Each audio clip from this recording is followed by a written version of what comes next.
আমাকে 1 বছরের জন্য দায়িত্ব দিয়ে দেখেন, ঠিক আছে, পুরা বাংলাদেশের সমস্ত জামাত লিমিটেড কোম্পানি বানায় ফেলবে, ঠিক আছে, এবং বাংলাদেশের মানুষ প্রচুর পরিমাণে বঞ্চিত হওয়া শুরু করবে কর্মসংস্থান দিক থেকে, ব্যবসা বাণিজ্য সবকিছু দিক থেকে। তাদের যে ইসলামী ব্যাংকটা আছে, এখানে জামাত শিবির না করলে নিয়োগ পাওয়া যায় না।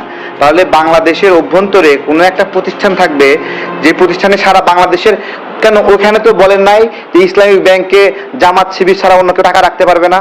তাহলে আপনারা টাকা নেবেন সকল প্রবাসীর কাছ থেকে, টাকা নেবেন সাধারণ মানুষের কাছ থেকে, কৃষকের কাছ থেকে, কিন্তু চাকরি দেওয়ার সময় শুধু জামাত শিবিরকে বেনিফিট দিবেন। কলেজ ও হাসপাতালের প্রতিষ্ঠাতা জামায়াতের আমির ডাক্তার শফিকুর রহমান।